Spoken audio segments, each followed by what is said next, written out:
हाय दोस्तों, आज की हम इस वीडियो में बात करने वाले हैं। अगर आप बिगिनर हैं तो आपके लिए इंट्राडे ट्रेडिंग सही होगा स्टार्ट करना या फिर स्विंग ट्रेडिंग स्टार्ट करना सही होगा।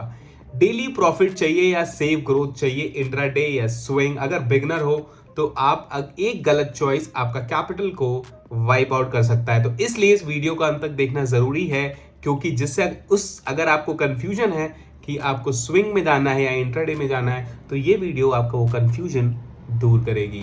तो आसान सी लैंग्वेज में हम समझेंगे कि इंट्राडे क्या होता है और स्विंग ट्रेडिंग क्या होती है। इंट्राडे ट्रेडिंग हम उसको बोलते हैं जब आप स्टॉक को सेम डे खरीदते हैं और सेम डे सेल करते हैं, वो आपका इंट्राडे ट्रेडिंग कहलाती है। और इसके कुछ प्रोज ये हैं। प्रोज ये है कि आप यहाँ पे अपने कैपिटल को आप मल्टीपल टाइम चर्न कर सकते हो और यहाँ पे प्रॉफिट काफ़ी तेजी से एक्सपोनेंशियली ग्रो कर सकता है अगर आप मास्टर हो। एक तरीके का आपको डेली एक्साइटमेंट रहेगा। अगर आप अच्छा कर रहे हो मार्केट में या सीख रहे हो इंट्राडे ट्रेडिंग में, तो ऐसा रहेगा, मतलब डेली एक तरीके का आपको अलग ही डोपामीन स्पाइक या डोपामीन किक देखने को मिलेगी इंट्राडे ट्रेडिंग में। अगर आप उससे वाकिफ हो तो आप जरूर बता सकते हैं कमेंट बॉक्स में। इंट्राडे का एडवांटेज ये है कि आप लो कैपिटल से भी स्टार्ट कर सकते हैं, क्योंकि यहाँ पे आपको एक अच्छा मार्जिन देखने को मिलता है। 4x 5x का मार्जिन आपको यहाँ पे आपका ब्रोकर दे देता है। पर लेकिन इसके कुछ कुछ हम यहाँ पे कॉन्स को भी समझेंगे। इसके कॉन्स ये हैं कि आपको बहुत एक्टिव रहना पड़ेगा मार्केट में और आपका स्क्रीन टाइम थोड़ा ज़्यादा रहेगा। अगर आप वर्किंग प्रोफेशनल हैं तो आपके लिए इंट्राडे ट्रेडिंग मैनेज करना थोड़ा सा डिफिकल्ट हो सकता है।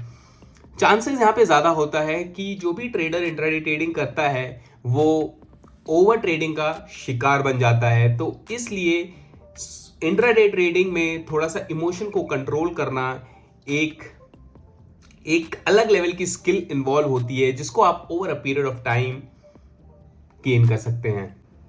इमोशनल प्रेशर, आपको जब आप इंट्राडे ट्रेडिंग करते हैं तो आपको एक इमोशनल प्रेशर फील होता है। मार्केट में इतनी नॉइस होती है। अगर आप देखेंगे इंट्राडे बेसिस पे 5 मिनट की कैंडल पे काम कर रहे हैं, 15 मिनट की कैंडल पे अगर आप काम कर रहे हो, तो आपको यहाँ पे देखने को मिलेगा कितनी नॉइस आपको मार्केट, और वो नॉइस आपको आपको आपके इमोशंस के साथ खेलती है।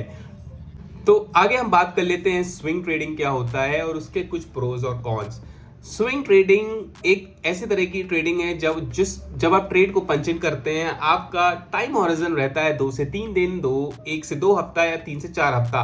मैक्सिमम 4 हफ्ते के अंदर आपका टारगेट रहता है कि एक स्विंग को कैप्चर करे। मार्केट निकला है या फिर कोई भी स्टॉक का आप देख रहे हैं मूवमेंट या ट्रेंडिंग है, तो इस पर्टिकुलर स्विंग को आप कैप्चर करने की कोशिश करते हैं, तो वो होता है आपका स्विंग ट्रेडिंग। तो इसके कुछ जो प्रोज हैं, प्रोज हम समझ लेते हैं। अगर आप वर्किंग प्रोफेशनल है तो वर्किंग प्रोफेशनल के लिए स्विंग ट्रेडिंग बहुत ही बेस्ट और सूटेड स्ट्रैटेजी हो सकती है, अगर आप उस पर स्ट्रैटेजी डेवलप कर लेते हैं स्विंग ट्रेडिंग के ऊपर। तो इसके प्रोज हैं, थोड़ा सा स्ट्रेस कम होता है, उतना इमोशनल प्रेशर नहीं होता है, उतना नॉइस नहीं होता है जो नॉइस आपको इंट्राडे में देखने को मिलता है।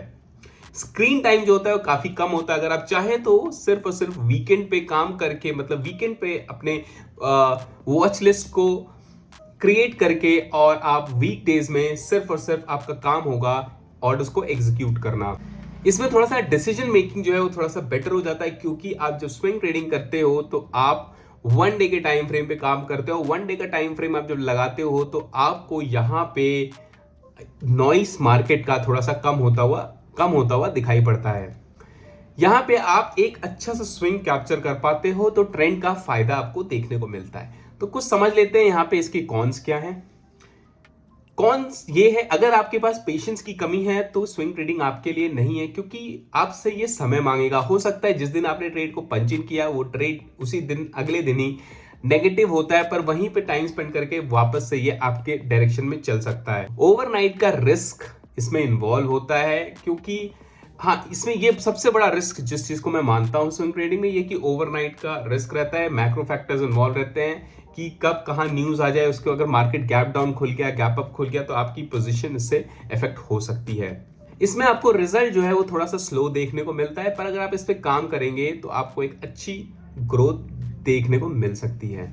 तो हमने यहाँ पे बेसिक सी लैंग्वेज में समझा कि स्विंग ट्रेडिंग क्या होता है और इंट्राडे ट्रेडिंग क्या होता है। अगर यहाँ पे आपको अभी डिसाइड करना है कि आपको स्विंग करना है या फिर आपको इंट्राडे करना है, वो टोटली डिपेंड करता है कि आपका क्या पर्सोना है। पर मेरी एडवाइस ये रहेगी कि आपको पहले मार्केट में ट्रेडिंग से अगर स्टार्ट करना है तो आप स्विंग ट्रेडिंग से स्टार्ट करिए, क्योंकि स्विंग ट्रेडिंग आपको मार्केट का मतलब पूरा सेंटिमेंट आपको समझा देती है। आप मार्केट को समझते हो, धीरे धीरे समझते हो, थोड़ा सा रिस्क कम होता है, मार्केट का जो नॉइस होता है वो थोड़ा सा कम होता है और यहाँ पे रिस्क कम होता है, क्योंकि आप सिर्फ और सिर्फ अपने डिप्लॉयड कैपिटल पे ही रिस्क लेते हो। इंट्राडे में क्या हो जाता है कि आपके पास स्मॉल कैपिटल रहता है पर आप वहां पे लेवरेज ट्रेडिंग करते हो, जिसके चलते कि आप अपने कैपिटल के ऊपर ज्यादा रिस्क ले लेते हो और यहाँ पे आपका कैपिटल ब्लो अप होने के चांसेस बढ़ जाते हैं। अगर आप बिगनर हो तो आप स्विंग ट्रेडिंग सेलेक्ट कर सकते हो मार्केट को सीखने के लिए, समझने के लिए। उसके बाद आप देख सकते हो कि आपको आपके लिए क्या बेटर है, आपको क्या सूट कर रहा है। अगर इस वीडियो से आपने कुछ सीखा हो, अगर आपका जो कंफ्यूजन है वो दूर हुआ, तो चैनल को जरूर सब्सक्राइब करें ऐसी वीडियोस के लिए। Until then, bye bye, see you in my next video.